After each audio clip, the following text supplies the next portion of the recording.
जय श्रीराम। आज म देशको बारेमा एउटा सानो गहन र आफ्नो चिन्तन चाहिँ आफ्नो मलाई लागेको चिज म भन्न चाहन्छु। आज देशको स्थिति हेर्दाखेरि लास्टै भयावह छ के। आज म एउटा कुरा भन्छु जनतासँग, नेपाली जनतासँग म एउटै चिज भन्छु, तपाईँहरू भोट हाल्नुहुन्छ या त घन्टीमा हाल्नुहोस् या त रुखमा हाल्नुहोस्, दुईटामा एउटामा हाल्नुहोस्। जुनमा हाल्नुहुन्छ, घन्टीमा हाल्नु मन छ भने घन्टीमै हालिदिनुहोस् या त रुखमा हालिदिनुहोस्, दुईटामा एउटामा हाल्नुहोस्। दुईटामा हालेपछि हामीलाई के हुन्छ भने बहुमत आउने र सत्ता चाहिँ पावरको जुन हुन्छ नि सत्ता र प्रधानमन्त्री हाम्रो फिक्स हुन्छ कि 5 वर्षको लागि हामी सरकार बनाउन चाहन्छौँ कि अनि मात्रै देशमा केही हुनसक्छ। यो होइन कि आज छ यता भोलि छ उता। हाम्रो 3 वर्ष भयो चुनावको, 3टा प्रधानमन्त्री फेरिसकेको छ।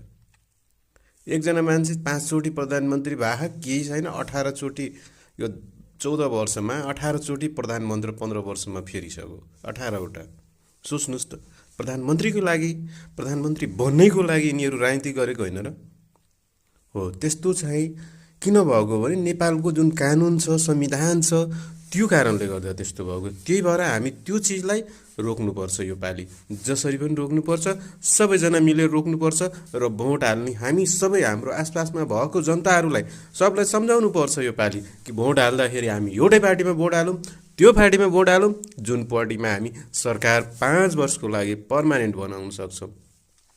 गगन पनि चेन्ज भएर आएको छ। आजको परिस्थितिमा गगन भदौ 23 र 24 गतेको राजनीतिकको जुन व्यथा थियो, जुन कथा थियो, त्यो योभन्दा पहिलाको जे थियो र अहिलेको जे छ त्यो नहेरेको होइन। गगनलाई पनि थाहा छ अब राजनीतिक कतिखेर र कहिले चेन्ज हुन्छ, कसको हातबाट, त्यो गगनलाई पनि थाहा भइसकेको छ राम्रोसँग।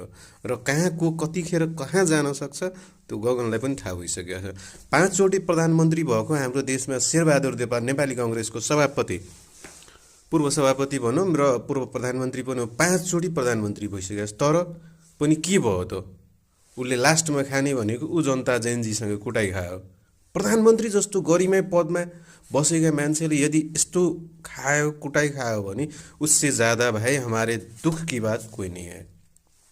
इसीलिए हम ग्रामीणवासी से कहना चाहते हैं कि भाई आप लोग यदि वोट देना है, तराई के वासी और पहाड़ के वासी जिसको वोट देते हैं आप लोग, या तो घंटी में दीजिए या तो गाछी साहब को दीजिए। एमआलए को तो बिल्कुल नहीं दीजिए। ये 2 ठो में से 1 ठो को वोट दीजिए। जे कि हम ये क्षेत्रीय पार्टी, छोटा मोटा ये पार्टी सब जो है उसको मत वोट दीजिए यार, वो कोई काम की नहीं है। वो सिर्फ सरकार में बनाने के लिए इधर से तर से ऊपर लगाए